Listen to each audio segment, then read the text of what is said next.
और आज हम पढ़ने वाले हैं क्लास 10th का बहुत important chapter heredity and evolution. Important इसलिए क्योंकि भाई यहाँ पूरी जेनेटिक्स की बात होने वाली है, हमारे जीन्स की बात होने वाली है। ठीक है, एग्जाम पॉइंट ऑफ व्यू से भी बहुत इंपॉर्टेंट है। इंटरेस्टिंग इसलिए क्योंकि यहाँ आपको थोड़ा थोड़ा मैथ का कॉम्बिनेशन भी देखने को मिलने वाला है। क्या बोल रहे हो सर, बायो के साथ मैथ? हाँ बिल्कुल, थोड़ी सी। ठीक है, जितनी जरूरी थी, गुणा भाग के लिए जरूरी है। ठीक है, तो वही सब हम आगे देखेंगे। बहुत मजा आने वाला है हेरिडिटी एंड इवोल्यूशन पढ़ने में। ठीक है, अगर आप इस चैनल पर नए हैं तो सबसे पहले इस चैनल को सब्सक्राइब कर दें, वीडियो को लाइक कर दीजिए और ज्यादा से ज्यादा शेयर कर दीजिए। ठीक है, अपने दोस्तों में शेयर कीजिए। बहुत जल्दी हम ऐप लॉन्च करेंगे अपना। ऐप में आपको मिलेगा हमारे जो भी एक्सपीरियंस फैकल्टी है उनसे लाइव इंटरेक्शन करने का मौका। ठीक है, मॉक टेस्ट होंगे, वहां रिटन नोट्स भी मिलेंगे। ठीक है, और बहुत सारी डिटेल पढ़ाई की बातें होंगी।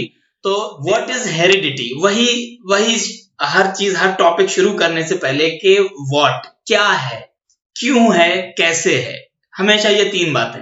ठीक है, तो हेरिडिटी क्या है ये बताऊंगा, क्यों है, क्यों जरूरी है वो भी बात करेंगे, और कैसे में पूरी प्रोसेस हम देखेंगे। ठीक है, शुरू करते हैं हम। व्हाट इज हेरिडिटी, हेरिडिटी होता क्या है?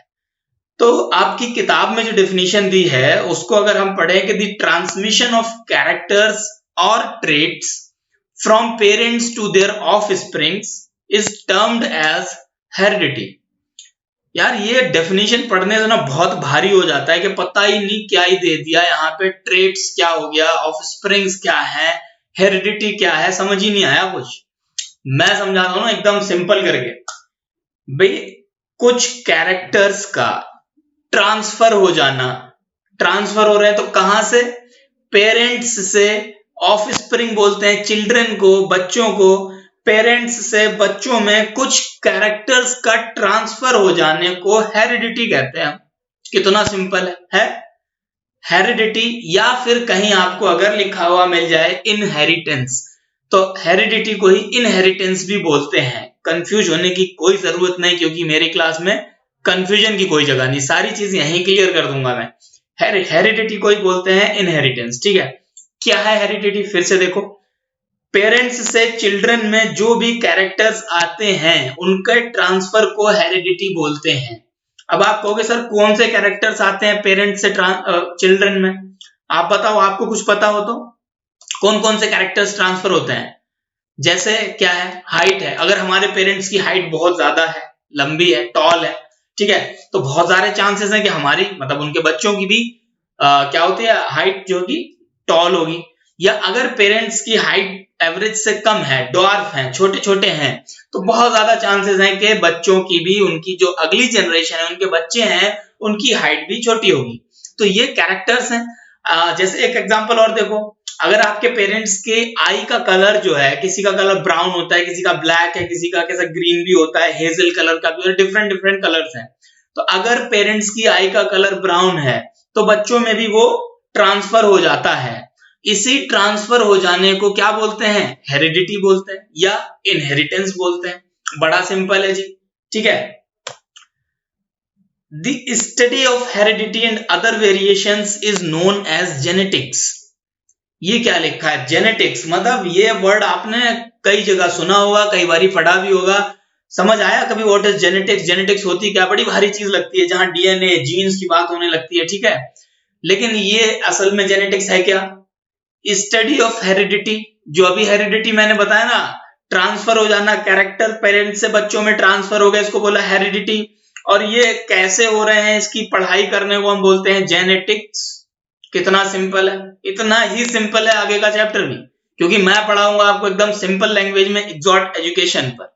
ठीक है, तो क्या है, दो बातें हो गई ना, कैरेक्टर्स का ट्रांसफर हो जाना इज हेरिडिटी या इनहेरिटेंस, और इसकी पढ़ाई को हम बोलते हैं जेनेटिक्स। ठीक है, आ रही है बात समझ?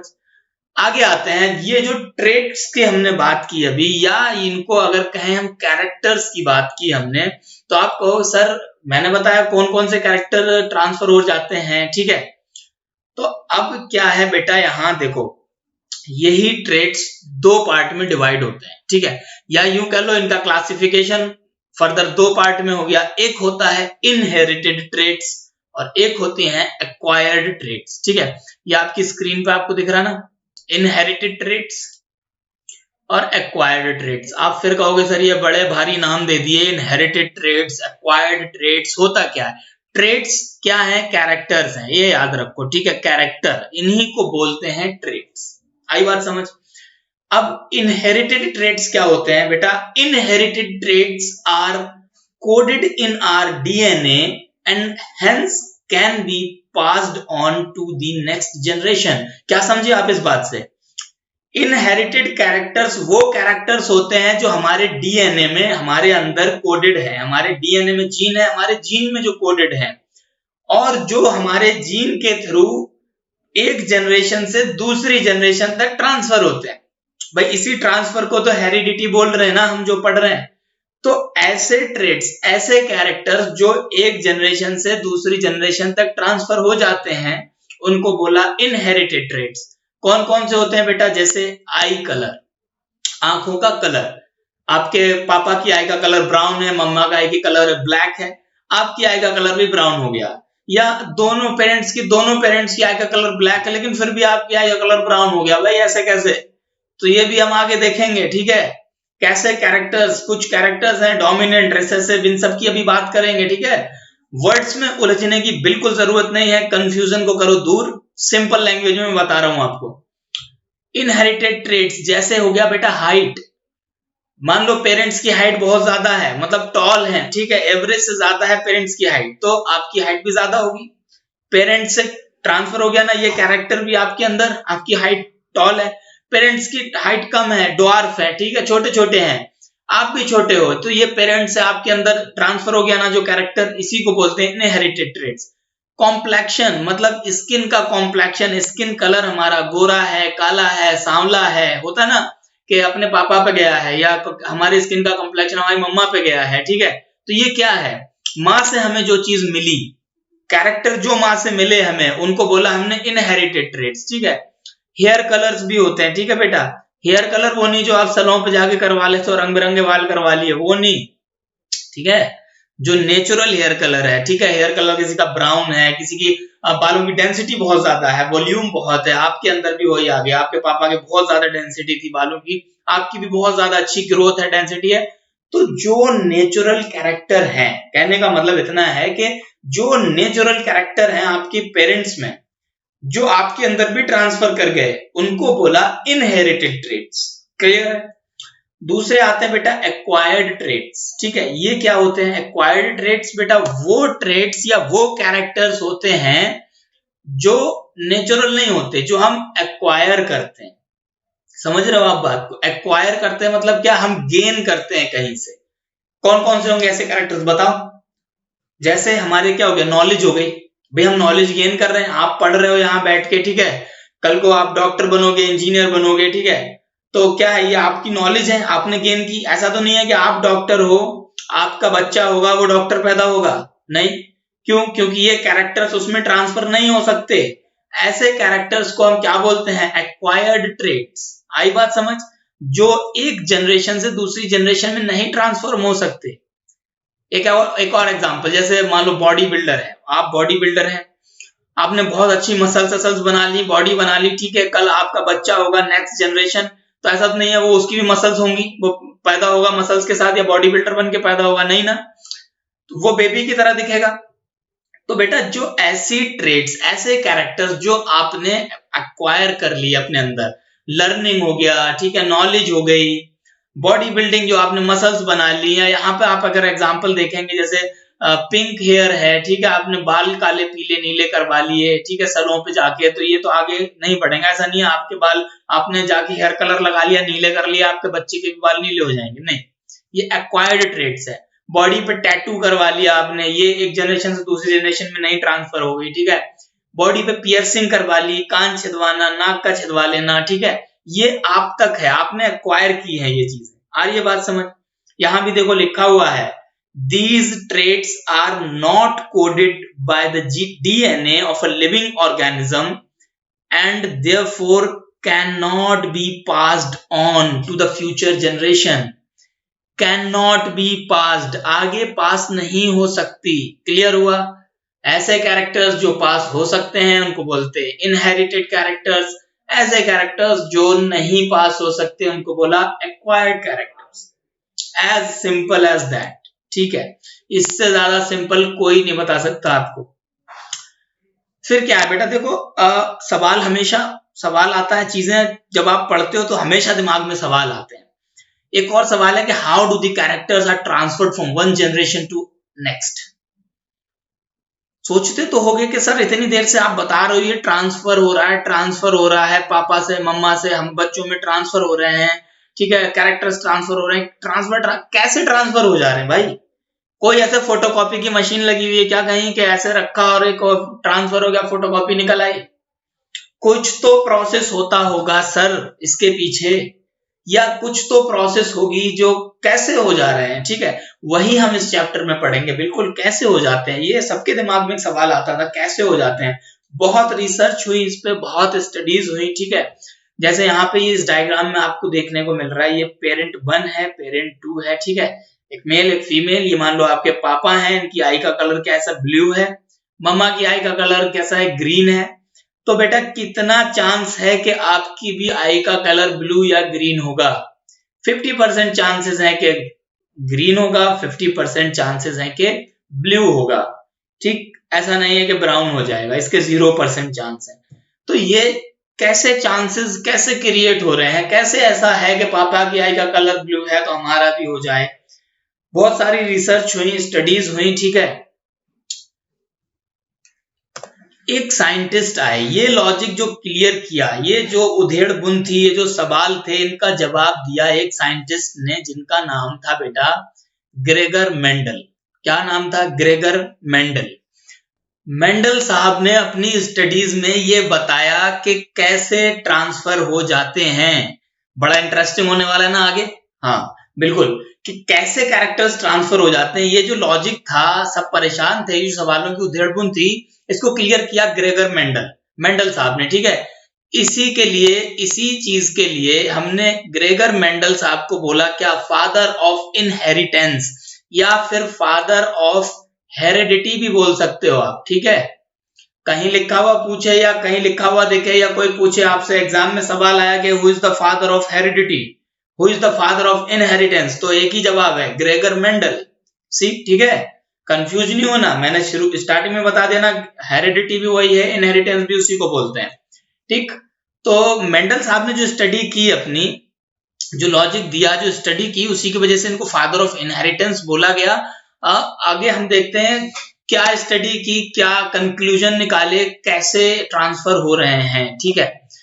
तो बेटा यहां से शुरू करते हैं। ये पहले आपको दिख रहा है डायग्राम में, आप देख रहे हो क्या? ये सर ये तो मटर सी लग रही है कुछ ऐसी। बेटा ये है पाइसम सटाइवम। ये क्या, इतना बड़ा नाम, क्या कोई जानवर का नाम नहीं है ये, कोई पाइसम सटाइवम, ठीक है। ये जो आपको दिख रहा है ना स्क्रीन पे, मटर, इसी का साइंटिफिक नेम है, ठीक है। मटर के प्लांट को, पी प्लांट को बोलते हैं पाइसम सटाइवम। मेंडल साहब ने जो अपनी रिसर्च की, या जो खोज की, जो डिस्कवरी की, इनहेरिटेंस की, ठीक है, उसको उन्होंने क्या किया, इस पी प्लांट पे रिसर्च की थी, ठीक है। पी प्लांट, अपने गार्डन में मटर के पौधे पे रिसर्च की थी। उसके बाद कुछ लॉज बनाए, कुछ कंक्लूजन दिया कि कैसे प्रोसेस ऑफ इनहेरिटेंस होती है। एक और सवाल यहां से बन गया होगा आपके दिमाग में, नहीं बना तो मैं बताता हूं कि मेंडल साहब ने पी का ही प्लांट क्यों लिया, मटर का प्लांट ही क्यों लिया? भाई नीम का पेड़ ले लेते, बरगद का पेड़ ले लेते, आम का हजारों लाखों पेड़ हैं, कोई सा ले लेते, ठीक है। तो देखो बेटा बेसिक सी एक बात है, हम पढ़ के आ रहे हैं यहां पर, हम हेरिडिटी पढ़ रहे हैं, जनरेशन टू जनरेशन कोई इंफॉर्मेशन कैरी हो रही है, हम उसको समझने की कोशिश कर रहे हैं। अगर बरगद का पेड़ ले लेते, ठीक है, उसकी एक ही जनरेशन 200-300 साल की होती। मेंडल साहब इतना नहीं जिंदा रहे, ठीक है, वो भी इंसान थे। तो मतलब क्या है कहने का कि हमें जनरेशन टू जनरेशन, कई सारी जनरेशन पे स्टडी करनी थी। तो ऐसा प्लांट चूज किया गया जिसकी क्या है, जो लाइफ पीरियड है, लाइफ स्पैन है, वो थोड़ा शॉर्ट हो, ठीक है, शॉर्ट टर्म हो लाइफ स्पैन, इसीलिए पी के प्लांट को लिया गया, ठीक है।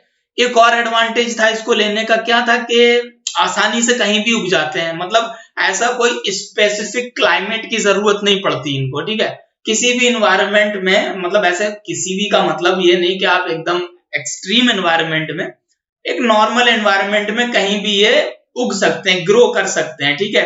तो एक ये आसानी की बात थी। अब जैसे मेंडल साहब ने तो अपने घर के पीछे बगीचे में ही उगा लिए थे, वहीं पे इस पे स्टडी की थी, ठीक है। और एक सबसे इंपॉर्टेंट जो बात थी, ठीक है, पी प्लांट को चूज करने की बेटा, वो ये थी, ये आपकी स्क्रीन पे आपको दिख रहा है, it had 7 pairs of contrasting characters.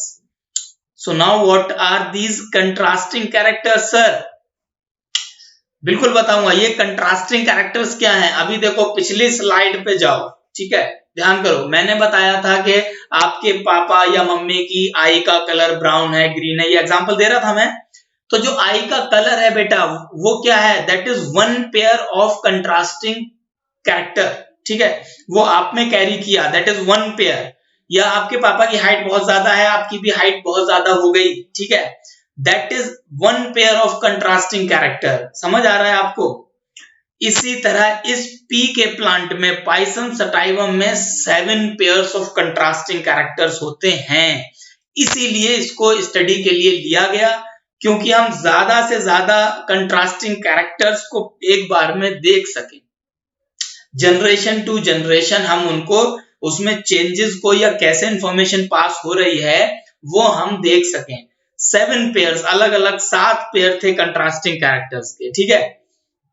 आई बात समझ में? तो इसी चीज को हम देखते हैं, ठीक है, कौन कौन से 7 कंट्रास्टिंग कैरेक्टर्स थे, ठीक है। तो बेटा 4 चीजों में इनको डिवाइड करा गया था, सीड, फ्लावर, पॉड और स्टेम।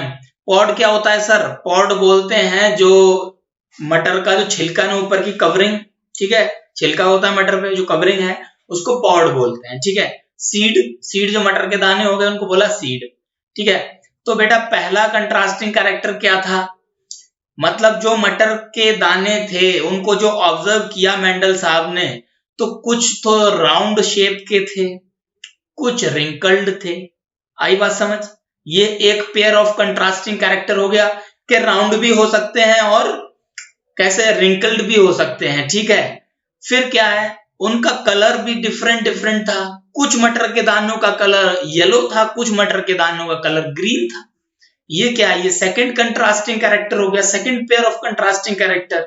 मतलब मटर के दाने कुछ पीले भी हो सकते हैं, कुछ हरे भी हो सकते हैं, ठीक है, उसी प्लांट में। फिर क्या था, जो मटर का जो फूल होता है, ठीक, मटर बनने से पहले जो फूल आता है, फ्लावर जो है, उसका कलर भी अलग अलग था। कुछ वायलेट कलर के फ्लावर थे, कुछ व्हाइट कलर के फ्लावर थे। तो बेटा ये भी क्या है? कंट्रास्टिंग कैरेक्टर हो गए। कुछ क्या थे? फुल टाइप के थे पॉड। फुल मतलब क्या? जो उनकी ओरिजिनल शेप एंड साइज होती है, जो मटर आपने देखी ना, मटर की जो शेप एंड साइज होती है ना, ऐसे चिकनी सी मोटी फूली हुई एक सी मटर, वो फुल टाइप की थी। और दूसरा जो टाइप था वो क्या था बेटा? कॉन्स्ट्रिक्टेड था। ये कुछ ऐसा था, जैसे देखो ये मटर के दाने हैं, कुछ मटर आपने देखी होगी ना, ऐसे होती है बिल्कुल दानों से ऐसे चिपकी हुई, ऐसे दिख रही है आपको इमली की तरह, ऐसे पूरी चिपकी चिपकी रहती है, उसको बोलते हैं कॉन्स्ट्रिक्टेड। तो ये भी क्या था? This is the another contrasting character pair, ठीक है। कुछ पॉड का कलर येलो था, कुछ पॉड का कलर ग्रीन था, ये अनदर पेयर है, ठीक है। स्टेम में देखा हमने, कुछ पेड़ में जो फूल थे वो उनकी पोजीशनिंग क्या थी? एक्सियल टाइप की थी। एक्सियल मतलब वो बीच बीच में भी थे, पूरे प्लांट के बीच बीच में भी थे, जहां से ब्रांचेस निकलती हैं बीच में फ्लावर आ रहे थे, ठीक है। कुछ पी के प्लांट ऐसे थे जिनमें फ्लावर सिर्फ थे टर्मिनल पॉइंट पे थे। टर्मिनल मतलब एकदम एंड पे, एकदम जहां पर लास्ट खत्म हो रहा है पेड़, या आप कह दो एकदम अपेक्स पे जाके, एकदम लास्ट में पॉइंट पे, ठीक है, जहां बड निकलती है, और कहीं नहीं थे। तो ये क्या था? फ्लावर की पोजीशनिंग भी 2 तरह की हो गई, ये भी कंट्रास्टिंग कैरेक्टर था। और एक और सबसे बड़ा कंट्रास्टिंग कैरेक्टर क्या था? साइज। कुछ पेड़ बेटा लंबे थे, कुछ छोटे थे, ड्वार्फ थे, ठीक है। ड्वार्फ बोलते हैं बौने को, ठीक है, लॉन्ग टॉल बोलते हैं बड़े को, ठीक है। तो कुछ पेड़ बेटा जी लॉन्ग थे, टॉल थे, और कुछ पेड़ जो थे वो ड्वार्फ थे, ठीक है। तो ये भी another pair of contrasting characters हो गया। तो इतने वेरियस तरह के 7 तरह के कंट्रास्टिंग कैरेक्टर्स थे किसमें, पी के प्लांट में। तो ये पढ़ने में और समझने में बड़ी आसानी हो गई प्रोसेस ऑफ इनहेरिटेंस को, कि कैसे ये सब कैरेक्टर्स आगे progeny to progeny, generation to generation transfer करेंगे। आई बात समझ। अब देखते हैं यहाँ एक और चीज आती है बेटा इनके साथ, जिसको बोलते हैं डोमिनेंट ट्रेट और रिसेसिव ट्रेट। ये क्या होता है? डोमिनेंट ट्रेट और रिसेसिव ट्रेट्स, ये सब क्या है बेटा? ये पेयर है ना, किसके पेयर है? कैरेक्टर्स के पेयर है। और कैरेक्टर्स को हम ट्रेट्स बोल रहे हैं ना, बताया मैंने। तो ये ट्रेट्स हैं, 7 तरह की अलग अलग ट्रेट्स हैं। इसी में बेटा देखो डोमिनेंट, डोमिनेंट का मतलब क्या होता है? डोमिनेंट आप जानते हो ना, जो डोमिनेंट है किसी चीज पे, थोड़ा एडवांटेज है जिसके पास। 2 चीजें ना, एक ऐसे छोटी चीज है, एक बड़ी चीज है, ठीक है, तो वो डोमिनेंट है तुम्हारे ऊपर, ठीक है। कोई भी किसी भी चीज में ले लो, जैसे एग्जाम्पल के लिए कुछ भी ले लो यार, ऐसे जैसे शेर है, एग्जाम्पल के लिए शेर है, उस शेर के सामने खरगोश आ गया, ठीक है, तो खरगोश क्या है? शेर क्या है? शेर उस पर डोमिनेंट है ना, शेर उससे बड़ा है, एडवांटेज है उसके पास, वो डोमिनेंट है। खरगोश क्या है? वो रिसेसिव है। क्या बोलेंगे उसको? यहाँ पे दिया है रिसेसिव। क्या बोलेंगे? रिसेसिव। ठीक, इसको मैं हटा देता हूं, थोड़ा गंदा सा लग रहा है, ठीक है। डोमिनेंट ट्रेट और रिसेसिव ट्रेट्स, ठीक, आई बात समझ में। जैसे फॉर एग्जांपल यहीं पर देख लो आप, जैसे ये क्या है? ये वायलेट कलर का फूल है, ठीक है, और एक ये व्हाइट कलर का फूल है। अब आप इसमें से बताओ डोमिनेंट कौन सा होगा, रिसेसिव कौन सा होगा? अरे देखो एक एग्जांपल ले लो ना, ऐसे देख लो, जैसे व्हाइट कलर का पेपर लिया आपने, उस पे आपने एक तो व्हाइट ही कलर कर दिया, और एक जगह थोड़ा सा आपने ऐसा कर दिया, कोई ऐसे डार्क ब्लू कलर कर दिया उधर थोड़ा सा, ठीक है।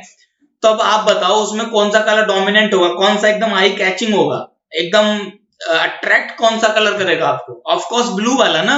तो ब्लू कलर कैसा हो गया? डोमिनेंट हो गया। व्हाइट कलर क्या? थोड़ा सा दबता हुआ कलर बोल सकते हैं ना उसको, ऐसे आई कैचिंग नहीं होगा, एकदम थोड़ा सा ब्लू के सामने थोड़ा दबता हुआ कलर हो जाएगा ना, तो इसको बोला रिसेसिव। समझ आ रहा है आपको डोमिनेंट और रिसेसिव क्या है? जैसे यहां पर देखो बेटा, ये जो मटर के दानों का कलर जो था येलो था और एक का ग्रीन था, ठीक है। तो येलो वाले बेटा जो थे वो क्या थे? डोमिनेंट थे। येलो कलर डोमिनेंट हो गया, एकदम आई कैचिंग है। इसी तरह से ऐसे यहाँ पे पॉड है, ये पॉड का कलर है, पॉड के कलर में क्या है? ग्रीन वाला बेटा डोमिनेंट है, ठीक है। येलो वाला कलर कैसा है? ये क्या है? ये रिसेसिव कलर है पॉड के उसमें, ठीक है। पॉड को जब हम देखेंगे, जैसे ये इसमें देखें, साइज में देखेंगे, टॉल है, एक चीज भैया बहुत बड़ी है, दो बंदे खड़े कर दिए आपने, एक तो लंबा है जी ऐसे एवरेज से ज्यादा, एक है पौना सा, तो कौन सा ज्यादा डोमिनेंट होगा, मतलब कौन सा ज्यादा अट्रैक्ट करेगा, या कौन किस पे ज्यादा भारी पड़ेगा, आप ऐसे समझ लो, ठीक है। बिल्कुल सिंपल लैंग्वेज में, कौन किस पे भारी पड़ेगा? कौन सा? जो टॉल है ना, जो बड़ा है वो भारी पड़ेगा भाई, ऑफ कोर्स किसी भी चीज में लड़ाई हो जाएगी तब भी भारी पड़ेगा, ठीक है, हर चीज में ज्यादा होगा वो उससे, तो वो क्या है? वो डोमिनेंट है। तो ऐसी ट्रेट्स बेटा जी, ऐसे कैरेक्टर्स जो डोमिनेंट हैं, ठीक है, जो डोमिनेंट है उनको बोला डोमिनेंट ट्रेट्स, और ऐसे कैरेक्टर्स जो रेसेसिव हैं उनको बोला रेसेसिव ट्रेट्स। एक और चीज है ऐसी, जब ट्रेट्स क्या है? कैरेक्टर्स हैं जो जनरेशन टू जनरेशन पास होते हैं, हम देख रहे हैं ना, यही पढ़ रहे हैं हम। तो डोमिनेंट ट्रेट्स क्या है बेटा? डोमिनेंट ट्रेट्स वो ट्रेट्स होते हैं जो अगली जनरेशन में शो करेंगे, ठीक है। मान लो जैसे इसी में देख लो, ये यहाँ पे आपको आसान होगा, ठीक है, सामने डायग्राम है, ये वायलेट कलर है, ठीक है, एक पेड़ पे वायलेट फूल और एक पेड़ पे व्हाइट फूल, ठीक है, फ्लावर। इन दोनों का हमने क्रॉस पॉलिनेशन करा दिया, इनके पॉलिनेशन से एम्ब्रियो बना, ठीक है, एम्ब्रियो से जो नई लाइफ बनी, जो नया प्लांट होगा, ठीक है, उसके कैरेक्टर्स कैसे होंगे, ठीक। हाँ तो बच्चों देखो, अगर इन दोनों का हमने क्रॉस करवाया, वायलेट वाले फूल का और ये व्हाइट वाले फूल का अगर क्रॉस करवाया, ठीक है, तो जो नई प्रोजनी आएगी, जो नई जनरेशन आएगी, उस पेड़ पे किस तरह के फूल आएंगे, ठीक है। तो बेटा ये जो है, यही मेंडल साहब ने समझाया कि उस जो है डोमिनेंट वाला जो कैरेक्टर होगा, डोमिनेंट वाला जो फूल होगा, वही अगली जनरेशन में ट्रैवल करेगा। समझ रहे हो? जो डोमिनेंट वाला फूल होगा, डोमिनेंट वाली चीज होगी, इसमें डोमिनेंट क्या है? वायलेट है ना, तो इन दोनों के कॉम्बिनेशन से जो पेड़ बनेगा उस पे वायलेट ही फूल आएंगे, समझ रहे हो, इसको बोलते हैं डोमिनेंट ट्रेट, ठीक है। और रिसेसिव ट्रेट भी कैरी करती है आगे, लेकिन वो रिसेसिव है, डोमिनेंट के आगे दबी हुई है, ठीक है। दो चीजें हैं, जब डोमिनेंट नहीं होगा, in the absence of dominant character, तब रिसेसिव दिखेगा, ठीक है। जैसे क्या, मान लो एक पेड़ पे सफेद फूल आ रहे हैं, दूसरे पे सफेद फूल आ रहे हैं, दोनों सफेद फूल वालों का क्रॉस पॉलिनेशन करा दिया, और जो नई जनरेशन बनेगी तो उसमें क्या आएगा, डोमिनेंट कैरेक्टर है नहीं, वायलेट वाला एब्सेंट है, तो उसमें क्या है, सफेद फूल आएंगे, ठीक। समझ आया what is dominant and what is recessive, clear है, ठीक है। आगे कुछ और बात देखो बेटा, आगे चैप्टर कंटिन्यू करने से पहले कुछ टर्म्स हैं, फ्यू टर्म्स जो आपको याद रखने पड़ेंगे, ठीक है। बड़े बड़े टर्म्स हैं, उनको सिंपल करके मैं यहां बता रहा हूं आपको। इन वर्ड्स को, इन टर्म्स को याद कर लेना, क्योंकि आगे जब भी हम पूरा चैप्टर पढ़ेंगे तो इन्हीं वर्ड्स को यूज करेंगे हम बार बार, ठीक है। तो जैसे क्या है, एक वर्ड आपको देखने को मिलता है एलील, इसको बोलते हैं एलील। तो एलील क्या है sir, an allele is an alternative form of gene, ठीक है। जीन जो है हमारे डीएनए में जो जीन है उसकी ऑल्टरनेटिव फॉर्म है। ऑल्टरनेटिव फॉर्म का मतलब आप ऐसे समझ लो कि भाई देखो, एक कैरेक्टर है जो आपके जीन में है, आपके पापा के जीन में है, और वो आपके जीन में भी आया, ठीक है, ट्रांसफर हुआ जनरेशन टू जनरेशन, लेकिन आपको कैसे पता चलेगा कौन सा था, ठीक है। आपको तो नहीं दिख रहा, जीन हम देख थोड़ी ना पा रहे हैं, तो जीन जो है उसका एक ऑल्टरनेटिव फॉर्म जो है, जीन दिखते नहीं है तो उनका जो ऑल्टरनेटिव फॉर्म है, हमने अपने समझने के लिए, उस चीज को डिनोट करने के लिए कुछ हमने ऐसे पॉइंट्स बना लिए हैं, उनको बोलते हैं एलील। समझ आया, क्लियर है। जैसे यहां देखो ना, ये है कैपिटल टी, तो ये जो एलील है capital T is responsible for tallness, ठीक है। तो जहां भी टॉलनेस की बात होगी, ठीक है, पेरेंट्स से बच्चे में अगर टॉलनेस आई, जहां भी हम पढ़ेंगे टॉलनेस की बात करेंगे, तो हम क्या वहां पर क्या लिखेंगे, capital T is responsible for tall. तो ये कैपिटल टी क्या है, ये एक ऑल्टरनेटिव है ना जीन का, एक ऐसे डिनोट करने के लिए हमने बना दिया कि ये टॉलनेस को डिनोट करता है। अब जैसे स्मॉल टी है, ठीक है, स्मॉल टी, यहां क्या लिखा है, रेस्पॉन्सिबल फॉर ड्वार्फनेस। ड्वार्फनेस मतलब क्या, बौना, ठीक है। तो अगर कोई पेड़ बौना रह जाता है, ठीक, तो उसमें कौन से जीन आए होंगे, तो जीन तो नहीं दिख रहे हैं, तो उनका ऑल्टरनेट हमने एक लिख लिया यहाँ, क्या, स्मॉल टी। स्मॉल टी का मतलब क्या है, ये डॉर्फ है, कैपिटल टी का मतलब क्या है, ये टॉल है। क्लियर हुआ, एलील किसको बोलते हैं। एक और वर्ड है बेटा, फिनोटाइप। फिनोटाइप क्या होता है, फिनोटाइप द फिजिकल अपीयरेंस या फिर फिजिकल कैरेक्टर ऑफ ऑर्गेनिज्म, उसको बोलते हैं फिनोटाइप। देखो ऐसे याद रखो, physical PHY physical, PHE phenotype, physical phenotype, physical phenotype एक साथ साउंड कर रहा है ना। तो फिनोटाइप क्या होता है, फिनोटाइप होते हैं physical characters, physical appearance. Physical characters कौन से, जो हमें दिख पाते हैं, ठीक है, फिजिकली जो दिख रहे हैं, जैसे टॉल हो गया, ठीक है, टॉलनेस हो गई, टॉल हो गया, डॉर्फ हो गया, राउंड हो गया, रिंकल्ड हो गया, कलर है अगर ग्रीन है, येलो है, ये क्या चीज है, ये हम देख पा रहे हैं ना। कोई बंदा बहुत लंबा है तो हम उसके फिजिकल कैरेक्टर को देख पा रहे हैं कि भाई ये लंबा है, कोई छोटा है तो दिख रहा है कि ये छोटा है, ठीक है। तो ऐसे कैरेक्टर्स को हम बोलते हैं फिनोटाइप, ठीक है। और ऐसे कैरेक्टर्स बेटा जी जो दिख नहीं पाते हैं, जो सामने से फिजिकली अपीयर नहीं होते हैं, उनको बोलते हैं जीनोटाइप। मतलब जो हमारे जीन में कोडेड हैं उनको बोलते हैं जीनोटाइप। जीन, जीनोटाइप, जीन और जीनोटाइप, क्लियर हुआ। फिनोटाइप फिजिकल अपीयरेंस, जीनोटाइप जो हमारे जीन में है, ठीक है। और जो हमारे जीन में है उनको हमने समझने के लिए क्या बना रखे हैं, एलील बना रखे हैं, ऑल्टरनेट बना रखा है ना। तो ये वही एलील है, देखो capital T is the genotype responsible for tallness, ठीक है। तो ये जीनोटाइप है, जीनोटाइप है capital T, small T is the genotype responsible for dwarfness. समझ आया। तो ये एलील हमने अपने समझने के लिए बना रखे हैं ना। तो कैपिटल टी, जीनोटाइप क्या है, जो जीन में इंफॉर्मेशन है उसको जीनोटाइप। फिनोटाइप क्या है, जो फिजिकल अपीयरेंस है वो phenotype.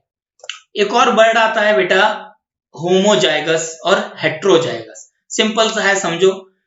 Those have similar allele are called homozygous, those have different allele are called heterozygous, ठीक है। होमोजाइगस और हेट्रोजाइगस, होमोजाइगस मतलब प्योर सिमिलर एलील, हेट्रोजाइगस मतलब डिफरेंट डिफरेंट एलील्स। ठीक है, फाइन। अब आगे बढ़ते हैं ताकि समझने में कोई परेशानी ना हो। मोनोहाइब्रिड क्रॉस, जो फादर ऑफ हेरिडिटी मैंने बताया, हमारे महान ग्रेगर मेंडल साहब, जिन्होंने ये लॉजिक दिया है, ये कॉन्सेप्ट दिया है, उन्होंने इस कॉन्सेप्ट को समझाया, इस लॉजिक को समझाया कुछ इस तरह से, मोनोहाइब्रिड क्रॉस, या इसको कह देते हैं हम स्टडी ऑफ सिंगल ट्रेट्स। ठीक है, ये जो लिखा हुआ है ना बेटा, सिंगल ट्रेट, ट्रेट मतलब कैरेक्टर, तो स्टडी ऑफ सिंगल ट्रेट, एक कैरेक्टर ले लेते हैं हम, एक कैरेक्टर की स्टडी करेंगे, कैरेक्टर कोई सा भी होगा। ठीक है, कितने कैरेक्टर्स थे? 7 पेयर्स ऑफ कंट्रास्टिंग कैरेक्टर्स थे, उसमें से कोई भी एक कैरेक्टर उठा लेते हैं, सिंगल ट्रेट, सिंगल कैरेक्टर की बात करेंगे यहाँ, इसीलिए इसको बोला मोनोहाइब्रिड। मोनो मतलब क्या होता है? एक होता है ना, मोनोहाइब्रिड क्रॉस। तो यहाँ पे मेंडल साहब ने जो ट्रेट लिया, जो कैरेक्टर लिया बेटा, वो क्या लिया? हाइट को लिया। ठीक है, हाइट को कैरेक्टर लिया गया। हाइट कैसी होती थी? या तो टॉल होते थे प्लांट्स या डॉर्फ होते थे। ठीक है, उसके लिए हाइट के लिए हमने कौन से एलील यूज किए थे? एक तो कैपिटल टी यूज किया था। कैपिटल टी मतलब क्या? Tall, pure tall. ठीक है, स्मॉल टी मतलब क्या? डॉर्फ। ठीक है, तो ये हमने एलील लिए थे, यही इन्हीं की मदद से हम एक क्रॉस समझेंगे, वहां से आपको पता चलेगा कि कैसे एक प्रोजेनी से दूसरे प्रोजेनी में कंटिन्यू हो गए क्या चीज? कैरेक्टर्स, ट्रेट्स जो होते हैं। ठीक है, इसको मैं मिटा देता हूं, यहां पे आपको समझाऊंगा मैं। जैसे देखो बेटा जी, जल्दी से देख लेते हैं, ये देखो F1 जनरेशन, F1 जनरेशन हम उसको बोलते हैं, जैसे जो पेरेंट है हमारे, ठीक है, उनको हमने मान लिया F1 जनरेशन। ठीक, तो दो पेरेंट हो गए, यहाँ 2 प्लांट ले लिए मेंडल साहब ने, एक ले लिया टॉल, एक ले लिया शॉर्ट। ठीक है, एक सिंगल ट्रेट की बात हो रही है। टॉल भी कैसा टॉल बेटा? Pure tall. और शॉर्ट कैसा? Pure short. फिर से मैं बोलता हूं, प्योर टॉल और प्योर शॉर्ट। मैं ये प्योर वर्ड पे ज्यादा जोर क्यों दे रहा हूं बेटा? पता? आप बताओ प्योर टॉल का मतलब क्या हुआ? प्योर टॉल का मतलब हुआ कि जो एलील है हमारा, एलील है जो रिप्रेजेंटेटिव है जीन का, ऑल्टरनेट है, एलील है ना, कैपिटल टी, होमोजाइगस प्लांट है ये, होमोजाइगस। ठीक है, होमोजाइगस प्योर है, समझ रहे हो? होमोजाइगस को प्योर ही बोलते हैं क्योंकि उसमें सिर्फ और सिर्फ कैपिटल टी और कैपिटल टी ही है, हेट्रो नहीं है, अलग अलग नहीं है। ठीक है, तो ये हो गया बेटा प्योर टॉल और प्योर शॉर्ट। अब देख लेते हैं इनकी जब क्रॉसिंग कराई गई, क्रॉसिंग बोलेंगे ना, क्रॉस हुआ इनका, तो क्या हुआ? देखो यहां देखते हैं, एक ये प्योर टॉल, ये हो गया एक प्लांट का, और दूसरे प्लांट का बेटा ये हो गया प्योर शॉर्ट, स्मॉल टी। ठीक है, 2 प्लांट ले लिए हमने, इन दोनों का जब क्रॉस कराया, ठीक है, क्रॉस पॉलिनेशन हुआ, तो अगली जनरेशन जो बनी, ये कौन सी जनरेशन थी बेटा? ये तो F1 जनरेशन है। ठीक है, पेरेंट्स वाली। अब देखो क्रॉस कैसे होता है, ये लॉजिक था, ये चीज थी कि प्रोसेस कैसे हो रही है। देखो एक एलील यहां से आया, कैपिटल टी, ठीक है, यार मैं इसको मिटाता हूं मैं, ठीक है, सॉरी, देखो ये कैपिटल टी और ये स्मॉल टी। ठीक है, एक बार इनका क्रॉस हुआ, ठीक, एक बार इसका और इसका क्रॉस हुआ। ठीक, समझ आया भाई? पहले फर्स्ट, इस प्लांट का फर्स्ट, इस प्लांट का फर्स्ट, इस प्लांट का फर्स्ट, इस वाले प्लांट का सेकंड। ठीक है, ऐसे इस वाले प्लांट का सेकंड, इस वाले प्लांट का फर्स्ट, इस प्लांट का फर्स्ट और इस प्लांट का सेकंड। ठीक, इस प्लांट का सेकंड और इस प्लांट का सेकंड। ठीक है, सिंपल है, समझ आ रहा है ना क्रॉस कैसे हो गया? इसको इससे क्रॉस कराया और इसको इससे क्रॉस कराया, इस वाले को इससे और इस वाले को इससे। फाइन है। अब देखो बेटा जी, यहां पर जब ये क्रॉस करा दिया, अब जो जनरेशन हम यहां पे देखेंगे ये F2 जनरेशन होगी। F2 मतलब इनके बच्चे। अब इनमें किस तरह के कैरेक्टर्स आएंगे, कैरेक्टर्स कैसे आएंगे? तो जब ये और ये कैरेक्टर्स मिले तो यहां पर क्या बना? कैपिटल टी और स्मॉल टी, एक कैरेक्टर। जब ये वाला और ये वाले मिले तो क्या बना? फिर भी कैपिटल टी। इसको मैं मिटा के बनाता हूं, ठीक है, ये देखो, ये कैपिटल टी और स्मॉल टी। ठीक है, ये वाला कैपिटल टी जब इससे क्रॉस करा तब क्या बना? ठीक है, ये भी कैपिटल टी और स्मॉल टी। ठीक है, और ये वाला जब कैपिटल टी और ये स्मॉल टी, तब ये भी क्या बना, कैपिटल टी और स्मॉल टी। मतलब क्या है, 4 क्रॉस से कितने निकले, ये 4 ऑफ स्प्रिंग निकले बेटा। अब इनके ट्रेट्स देखो, इनके कैरेक्टर्स देखो, ये इसीलिए मैंने बोला था ना, ये पेरेंट्स कैसे थे, ये प्योर थे ना, होमोजाइगस थे। ये ऑफ स्प्रिंग्स कैसे आए, सेकंड जनरेशन में ऑफ स्प्रिंग्स कैसे आए, हेट्रोजाइगस। ठीक है, एक capital T small T, capital T small T, capital T small T, capital T small T. ठीक है, ये हेट्रोजाइगस आए। लेकिन बेटा जी एक और बात, 2 चीजें पढ़ाई थी मैंने, डोमिनेंट ट्रेट और रिसेसिव ट्रेट। ठीक है, अब यहां देखो डोमिनेंट ट्रेट कौन सी है, capital T is the dominant trait. मैंने बताया था जब डोमिनेंट ट्रेट प्रेजेंट होती है तो रिसेसिव वाली ट्रेट अपना क्या है, रंग नहीं दिखाती। रंग दिखाने का मतलब क्या, खुद को प्रेजेंट नहीं करती है, खुद को एक्सपोज नहीं करती, वो छुप जाती है। मतलब क्या, जो डोमिनेंट ट्रेट है वही दिखेगी सिर्फ। इसका मतलब क्या हुआ, डोमिनेंट ट्रेट कौन सी है इसमें, कैपिटल टी। कैपिटल टी मतलब ये सब क्या, टॉल होंगे। ये सारे के सारे कैसे होंगे बेटा, टॉल होंगे। अब ऐसा नहीं है कि इनके अंदर इस डॉर्फ वाला गैमीट नहीं है, लेकिन क्या है, छुपा हुआ है, वो रिसेसिव है, उसने अपने आप को प्रेजेंट नहीं किया। यहाँ पेरेंट जनरेशन में देखो आप प्योर थे, ये भी प्योर थे। ठीक है, इनमें कोई नहीं था। इन्होंने जब क्रॉस किया तो यहाँ पर जो प्रोजेनी बनी, F2 जनरेशन बनी, वो सारी की सारी है तो टॉल, लेकिन आप अंदर देखो ना, इसका जीनोटाइप देखो ना आप, जीनोटाइप कैसा है, एक क्या है, एक टॉल है, एक डॉर्फ है, एक टॉल है, एक डॉर्फ है। जीनोटाइप कैसा है इनका, ये प्योर नहीं है, ये कैसे हैं, हेट्रोजाइगस हैं। आई बात समझ में, क्लियर हो गया।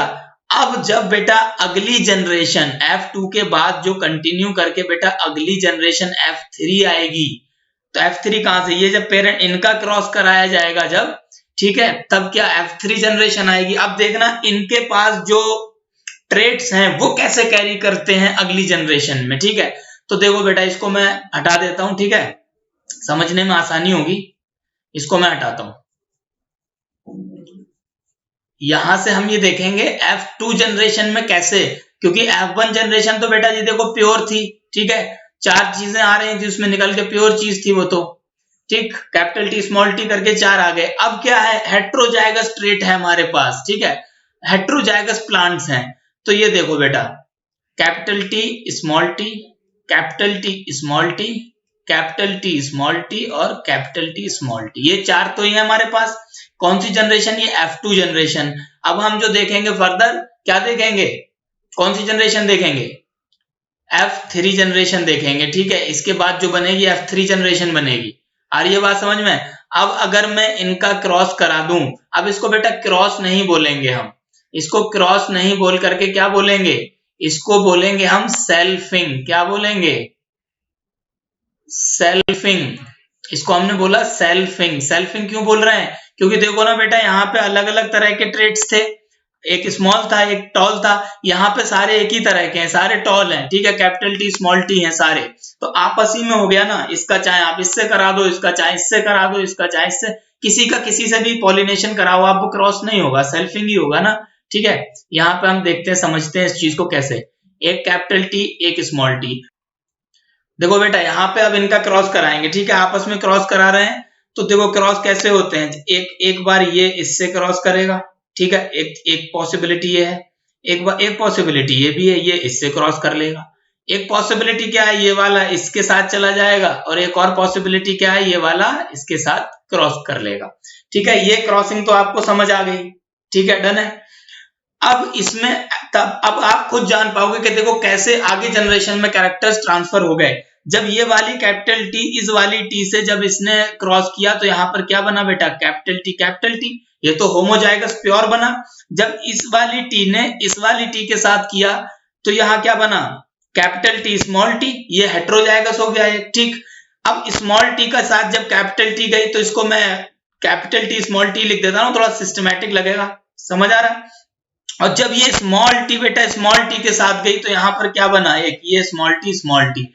अब ये देखो आप, पेरेंट्स तो प्योर थे, लेकिन उनकी प्रोजेनी आगे कैसे क्रॉस होते होते किस तरह से F2 जनरेशन में दिखी और F3 जनरेशन में आपने देखा वो दिखने लगा। ठीक है, जो प्योर था वो यहाँ भी 2 प्योर आ गए और 2 अलग अलग रह गए। ये देखो ना बेटा, यहाँ 2 कैपिटल टी आ गई, ये कैसे प्योर हो गए, होमोजाइगस आ गए। होमोजाइगस टॉल है, ये हेटेरोजाइगस टॉल है, ये हेटेरोजाइगस टॉल है, ये होमोजाइगस डॉर्फ है। तीसरी जनरेशन में आके डॉर्फ कैरेक्टर दिखा था तो बेटा सेकंड जनरेशन में भी, लेकिन वहां क्या था, डोमिनेंट ट्रेट प्रेजेंट थी, इसलिए रेसेसिव ट्रेट सामने नहीं एक्सपोज हो पाई। क्लियर हुआ?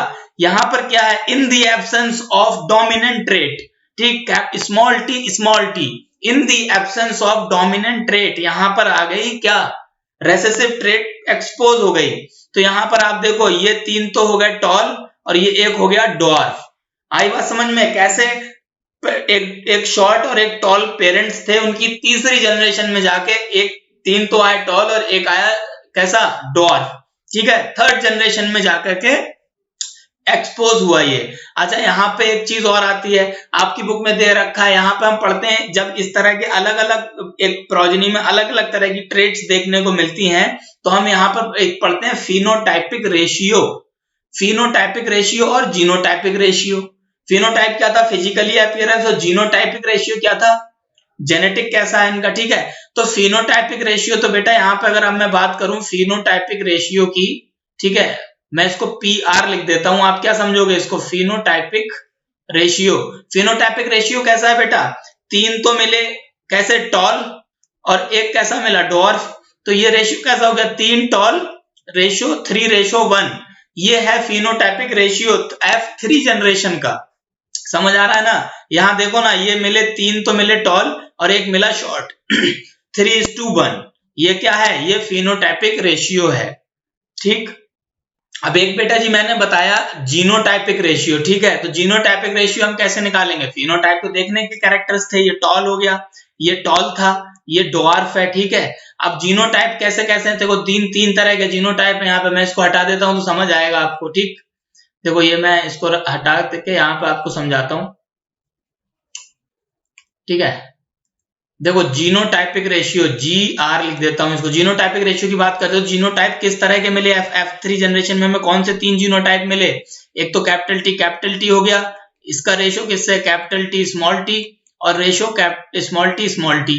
अब ये देखो आप, कैपिटल T वाला 1 मिला, ठीक है, 1 हो गया, 1:2, ये वाले ट्रेट के कितने थे, ये वाले 2 हो गए, कैपिटल T स्मॉल t। ठीक है, मतलब हेटेरोजाइगस टॉल कितने हैं, होमोजाइगस टॉल 1, हेटेरोजाइगस टॉल कितने 2, और होमोजाइगस डॉर्फ कितना 1। मतलब इसका जीनोटाइपिक रेशियो था 1:2:1। कैसे आया, समझ आया आपको? तो ये फिनोटाइपिक रेशियो जीनोटाइपिक रेशियो पूछ लिया जाता है, बहुत आसान है, आप निकाल लोगे, सब बातें आपको क्लियर है। यहाँ पे हमने देखा ना कि किस तरह से एक्चुअल में किस तरह से कैरेक्टर्स पास हुए। जब 2 पेरेंट्स का ऐसे क्रॉस होगा तो कुछ कैरेक्टर्स इनके मिलके अगली जनरेशन में जाते हैं, लेकिन दिखते वही वाले, जो एक्सपोज वही वाले कैरेक्टर होते हैं बेटा, जो क्या होते हैं, जो डोमिनेंट होते हैं। ऐसा नहीं है वहां पे दूसरा कैरेक्टर नहीं है, F2 जनरेशन में है।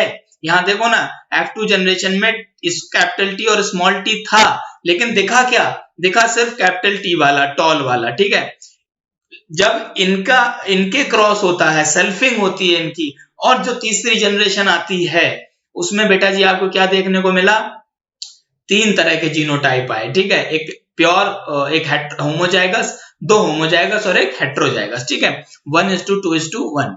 तो ये था बेटा मोनोहाइब्रिड क्रॉस। ठीक है, आगे एक और चीज है, ठीक, अरे ये वही चीज है, देखो फिनोटाइपिक रेशियो जीनोटाइपिक रेशियो, जो मैं पिछली स्लाइड में आपको समझाने की कोशिश कर रहा था, वो इस तरफ है, दे रखा है पूरा, अच्छे से आप देख लो, मैं एक बार फिर से आपको समझा दूं। ठीक है, फिनोटाइपिक रेशियो में क्या, टॉल और डॉर्फ का रेशियो देखना है हमें। तो यहाँ पर देखो आप, टॉल और डॉर्फ का रेशियो देखो, टॉल कितने हैं, टॉल 3 है ना, तो यहाँ लिख दो 3:2, डॉर्फ कितना है 1, 3:1, ये हो गया फिनोटाइपिक रेशियो। ठीक है, जीनोटाइपिक रेशियो में क्या देखना है, हेटेरोजाइगस और होमोजाइगस।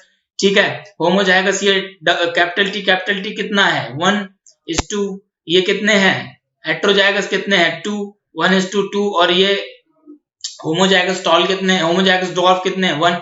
तो फिर जीनोटाइपिक रेशियो हो गया 1:2:1। ठीक है, ये इस तरह से क्रॉस होता है, देख लो बहुत आसान सा है। जब ये हमने इसको सेल्फिंग बोलते हैं ना, एक तरह के 2 हैं, ये सेल्फिंग करवाई हमने, सेल्फिंग। राइटिंग मेरी बहुत बुरी है, राइटिंग पे नहीं जाना। ठीक है, मैं बता रहा हूं, उतना सुनो आप, बिल्कुल टू द पॉइंट बताऊंगा आपको। जब इनका क्रॉस इस तरह से हमने कराया तो हमें क्या मिला ये आप देख सकते हो यहाँ पे, ठीक है। सारा कुछ अभी आपको समझाया। Coming to the next cross, dihybrid cross. Mendel साहब ने मोनो हाइब्रिड क्रॉस तो समझाया, फिर ये हुआ कि भाई वो तो स्टडी ऑफ सिंगल ट्रेड्स थी। अब क्या है कि पर्टिकुलर किसी ऑर्गेनिज्म में बहुत सारे ट्रेड्स भी प्रेजेंट होते हैं। जैसे क्या हुआ, जैसे मटर के ही पौधे में 7 अलग अलग तरह के ट्रेड्स थे। तो जब एक से ज्यादा ट्रेड्स की स्टडी, एक से ज्यादा ट्रेड्स किस तरह से कैरी करती हैं उनकी स्टडी करते हैं, तो उसको बोला डाई हाइब्रिड क्रॉस, ठीक है। स्टडी ऑफ 2 ट्रेड्स, ठीक, एक से ज्यादा ट्रेड्स ली वहां पे पिछले अभी हमने सिर्फ हाइट ली थी, टॉल था, डॉर्फ था। यहाँ पे हम एक से ज्यादा क्या लेते हैं, ट्रेड्स लेते हैं। तो यहाँ पे हमने जो पेरेंट जनरेशन में ट्रेड ले ली बेटा, यहाँ पे देखो आप, ये क्या ले लिया हमने, येलो और राउंड सीड ले लिया हमने। मटर का दाना कैसा है, येलो और राउंड है, येलो और रिंकल्ड है, ठीक है। इसमें 2 ट्रेड्स आ गई, एक तो कलर वाली ट्रेड आ गई कि येलो और ग्रीन, ठीक है, 2 तरह के मटर के दाने हो गए। और दूसरी ट्रेड कौन सी आ गई, एक राउंड है, एक रिंकल्ड है। समझ आ गई बात।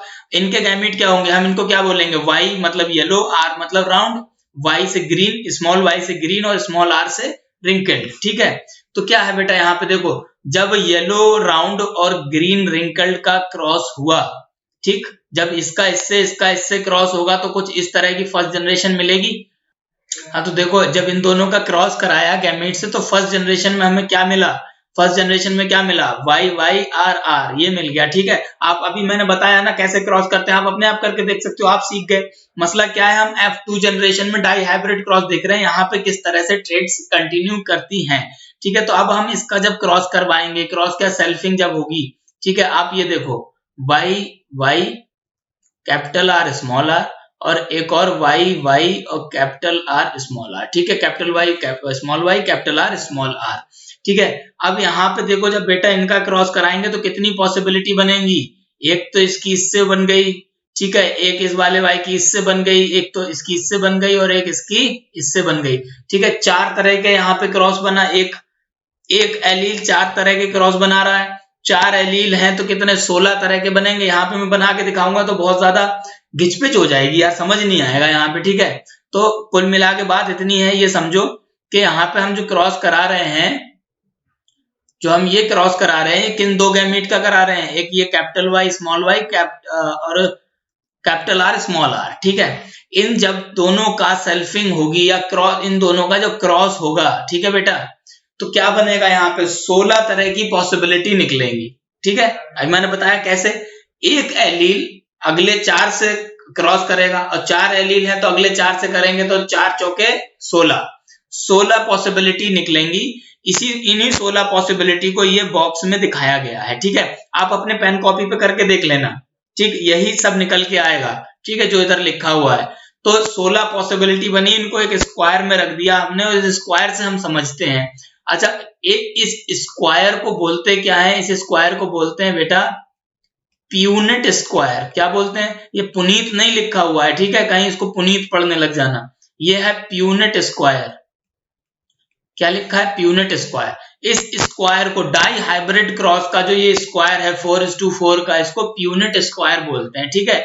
जब इन दोनों का क्रॉस हुआ, ठीक, F1 जनरेशन का जब क्रॉस हुआ तो क्या पॉसिबिलिटी निकली, वो यहाँ पर है, ठीक है। ये देखो आप, राउंड येलो, ठीक, राउंड रिंकल्ड, ठीक, राउंड ग्रीन, इनका जब इनसे क्रॉस हुआ, जब इसका इससे क्रॉस हुआ तो क्या बना, आर वाई कैपिटल का क्रॉस हुआ तो क्या बना, कैपिटल आर कैपिटल वाई। जब इसका इससे क्रॉस हुआ, इसका इससे क्रॉस हुआ तो ये बना, जब इसका इससे क्रॉस हुआ तो ये बना, और इसका जब इससे क्रॉस हुआ तो बेटा ये बना, ठीक है, क्लियर हो रहा है। फिर इसी तरह से इसका इससे क्रॉस कराया गया, इसका इससे हुआ, इसका इससे, तो इसी तरह से पूरे 16 क्रॉसेस हुए। तो इन क्रॉस में ये जो प्रोबेबिलिटी है ये निकल के आई। कुल मिला के समझने की बात इतनी है। आप देखो ग्रीन कलर के कितने निकले, सिर्फ 4 अगर कलर की बेसिस पे बात करें। बाकी के 12 कैसे हैं, बाकी के 12 कैसे हैं, येलो हैं, ठीक है। रिंकल्ड की बात करें तो कितने निकले, 1 2 3 4, रिंकल्ड भी 4 निकले, बाकी सारे येलो हैं। अब इनका फिनोटाइपिक रेशियो पढ़ते हैं, ठीक है, वहीं से क्लियर होगा फिनोटाइपिक रेशियो। देखो फिनोटाइपिक रेशियो जब हम पढ़ते हैं तो फिनोटाइप इसका जीनोटाइप नहीं होता, ठीक है, फिनोटाइप ही तक पढ़ो, होता है लेकिन बहुत लंबी बात है, आप जीनोटाइप ही तक देखो, जीनोटाइप कैसे कैसे निकले, कुछ तो निकले येलो राउंड, कुछ तो निकले बेटा ग्रीन और राउंड, कुछ येलो रिंकल्ड भी थे और कुछ ग्रीन रिंकल्ड भी थे। ये हो गया ना, यहाँ हमने लिख लिए ये round yellow, wrinkled yellow, round green और रिंकल्ड ग्रीन, ठीक है। राउंड येलो कितने थे, 9 थे, ठीक है, 9। रिंकल्ड येलो कितने थे, 3 थे। राउंड ग्रीन कितने निकले, 3, और रिंकल्ड ग्रीन कितने निकले, 1। मतलब इनका फिनोटाइपिक रेशियो जो आया बेटा वो 9:3:3:1। ये डाई हाइब्रिड क्रॉस में F2 जनरेशन का फिनोटाइपिक रेशियो यही रहता है, बदलता नहीं है। आप इसको याद कर लो, लिख के रख लो, कुछ भी कर लो। बस मुद्दे की बात ये थी कि ये आता कैसे है वो समझना है आपको, ठीक है। यहाँ पे देखो ना, जब इनका करवाया गया ये क्रॉस, तो यहाँ से बहुत आसानी से समझ आ जाएगा। जब इसको इससे क्रॉस करवा रहे हैं, इसको यहाँ से क्रॉस करवा रहे हैं, इसको यहाँ से क्रॉस करवा रहे हैं, ठीक है। इस तरह से फिनोटाइपिक रेशियो आया। डाई हाइब्रिड क्रॉस में F2 जनरेशन का कोई आपसे फिनोटाइपिक रेशियो पूछ ले तो इसको हमेशा के लिए याद कर लेना 9:3:3:1। ये नहीं बदलता, ये हमेशा यही रहता है, ठीक है। लेकिन क्या है, प्रोसेस समझनी थी तो हमने ये सारी चीजें यहाँ पर देखी, ठीक बेटा। तो मोनो हाइब्रिड और डाई हाइब्रिड समझ आ गया आपको। आगे देखते हैं कि जब ये monohybrid cross, dihybrid cross, जब ये सब क्रॉस करवाए गए, ये जो प्यूनेट स्क्वायर बना, फिनोटाइपिक रेशियो निकला, जीनोटाइपिक रेशियो निकला, यही मेंडल साहब ने रिसर्च करके बताया कि कैसे जनरेशन टू जनरेशन कंटिन्यू कर रहे हैं ट्रेड्स, ठीक है, जा रहे हैं। तो मेंडल साहब ने कुल मिला के कुछ 3 लॉज दिए थे, जिनको हमने यहाँ पे लिखा हुआ है, law of dominance, law of segregation और लॉ ऑफ इंडिपेंडेंट असॉर्टमेंट। बहुत कुछ नहीं है, नाम को देख के बड़ा भारी भारी लग रहा होगा, ठीक है। मैं क्लियर करता हूं एकदम आसान भाषा में। Based on the study of sir Gregor Mendel, ठीक है, उनकी स्टडी के बेसिस पे जो 3 टाइप के प्रिंसिपल निकले वो क्या थे बेटा। पहला था लॉ ऑफ डोमिनेंस। इसका मतलब क्या था ये लॉ, कि some alleles are dominants and cover up the recessive alleles. Simple है, जो मैंने बताया ना कि अगर किसी भी पेरेंट में 2 तरह के एलील्स प्रेजेंट हैं, जैसे हमने शुरू में देखा था मोनो हाइब्रिड क्रॉस में कैपिटल T स्मॉल t, ठीक है। तो F2 जनरेशन, अगली जनरेशन में वो, ठीक है, सॉरी मतलब किसी भी पेरेंट के पास 2 तरह के एलील प्रेजेंट है, तो कैपिटल T है कि स्मॉल t, ठीक है। तो कैपिटल T डोमिनेंट है, स्मॉल t रेसेसिव है, ठीक है। तो क्या बोला था मैंने कि वो किस तरह का प्लांट होगा, वो बेटा होगा हेट्रोजाइगस टॉल। टॉल ही डोमिनेंट है ना, तो डोमिनेंट ट्रेड जो होगी वही एक्सपोज होगी, रेसेसिव वाली छुप जाएगी। यही बोला था ना मैंने। तो बेटा यही लॉ ऑफ डोमिनेंस होता है, ठीक। जो बोला था, जो समझाया था, उसी को मेंडल साहब ने लॉ बना दिया। तो ये लॉ है लॉ ऑफ डोमिनेंस, मतलब डोमिनेंट ट्रेड जो है वही एक्सपोज होगी। अगर उसमें रेसेसिव वाले एलील्स हैं तो वो कवर अप कर लेगा, कौन, डोमिनेंट वाला, ठीक है। रेसेसिव वाले दिखाई नहीं देंगे। तो ये इसको बोलते हैं लॉ ऑफ डोमिनेंस। एक होता है बेटा लॉ ऑफ सेग्रीगेशन। सेग्रीगेशन किसको बोलते हैं, सेग्रीगेशन मतलब सेपरेशन कह लो आप। इसमें इन्होंने क्या बताया कि an organism has 2 alleles for each gene but they can only pass 1। देखो क्या, समझो यहां पर जैसे था ना, कैपिटल T है, एक प्लांट के पास स्मॉल t है। ये एक प्लांट के पास कितने एलील हैं, 2 है ना, एक प्लांट के पास 2 हैं, लेकिन ये अगली जनरेशन में यहां से एक आएगा और एक यहां से आएगा, ठीक है। एक ये आया, एक ये आया, मतलब ये पेरेंट भी एक ही ट्रेट आगे देगा और ये पेरेंट भी एक ही एलील आगे बढ़ाएगा और ये पेरेंट भी एक एलील देगा।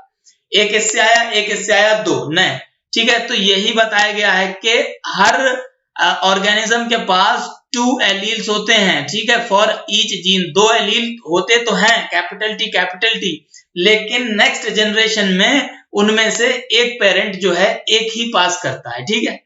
तो ये क्या है, सेपरेशन है ना, एक ही पास हो रहा है, इसी को बोलते हैं लॉ ऑफ सेग्रीगेशन, ठीक। आ रही समझ बात। तीसरा था बेटा लॉ ऑफ इंडिपेंडेंट असॉर्टमेंट। इसका मतलब क्या था ये समझो कि genes found on separate chromosomes are inherited independently of each other. इसका मतलब क्या है, ये काफी भारी सा कुछ लिखा हुआ दिख गया इधर, chromosomes are inherited independently of each other. बेटा लॉ ऑफ इंडिपेंडेंट असॉर्टमेंट का मतलब ये है chromosomes are inherited independently of each other. इसका मतलब ये है बेटा, देखो इसी वाले डायग्राम से आप समझो, यहाँ पे मैं फिर से आपको बताता हूं कि किसी प्लांट के पास कैपिटल आर स्मॉल वाई, ठीक है, स्मॉल वाई स्मॉल आर, इस तरह से ले लेता है, ठीक है। मान लो ये दो तरह के, ठीक है, ये था। तो इंडिपेंडेंट असॉर्टमेंट का लॉ क्या कहता है कि जब इन्होंने आगे बड़े जनरेशन में नीचे तक, ठीक है, तो इन्होंने अपना इंडिपेंडेंटली एक्ट किया, इन्होंने अपनी तरह से एक्ट किया, अपनी तरह से फ्लो किया आगे अगली जनरेशन में। मतलब इसने इसके ऊपर कोई असर नहीं डाला, इसने इसके ऊपर कोई असर नहीं डाला। कैसा असर? मतलब ये दोनों में से किसी ने नहीं कहा कि भाई देख मैं डोमिनेंट वाली ट्रेड भेज रहा हूं तो तू भी डोमिनेंट वाली ही भेज, या मैं रिसेसिव वाली भेज रहा हूं तो तू भी रिसेसिव भेज। नहीं, इंडिपेंडेंटली एक्ट किया कि अगर इधर से उसकी मर्जी थी, इंडिपेंडेंट था, उसने डोमिनेंट भेजी, इसने रिसेसिव भेज दी, इसने रिसेसिव भेजी, इसने डोमिनेंट भेज दी। इंडिपेंडेंटली एक्ट कर रहे हैं। आई बात समझ? इसको बोला लॉ ऑफ इंडिपेंडेंट असॉर्टमेंट। हो गया क्लियर? ये तीन लॉ थे जो मेंडल साहब ने दिए थे। फर्दर एक चीज और है आपकी बुक में, सेक्स डिटर्मिनेशन इन ह्यूमंस। हम लोगों में, ह्यूमंस में सेक्स डिटर्मिनेशन मतलब जेंडर का डिटर्मिनेशन कैसे होता है। दो तरह के सेक्स होते हैं ना, फीमेल और मेल, ठीक, उनका डिटर्मिनेशन ह्यूमंस में कैसे होता है। तो देखो बेटा, ह्यूमन के अंदर 46 क्रोमोसोम्स होते हैं। कितने क्रोमोसोम्स होते हैं? 46 क्रोमोसोम्स होते हैं। मतलब कह देते हैं हम उनको 23 pairs of chromosomes are present in human body, ठीक है।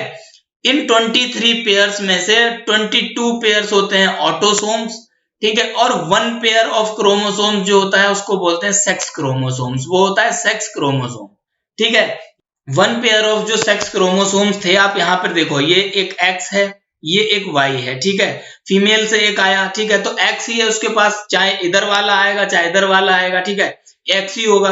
तो यहां से अगर एक्स वाला आया और फीमेल के पास से भी एक्स वाला आया तो ये क्या बन जाएगा? ये क्या अगला फिर एक्स एक्स 2x हो गया ना। 2x का मतलब क्या? फीमेल। नया ऑफ स्प्रिंग जो क्या होगा? फीमेल चाइल्ड होगी। अगर मेल की तरफ से वाई वाला आ गया क्रोमोसोम और फीमेल के पास तो एक्स ही है बेटा, चाहे इधर से आए चाहे इधर से आए, ठीक है, तो इनका एक्स वाला आ गया। एक्स वाई का मतलब क्या हो गया? एक्स वाई मतलब मेल।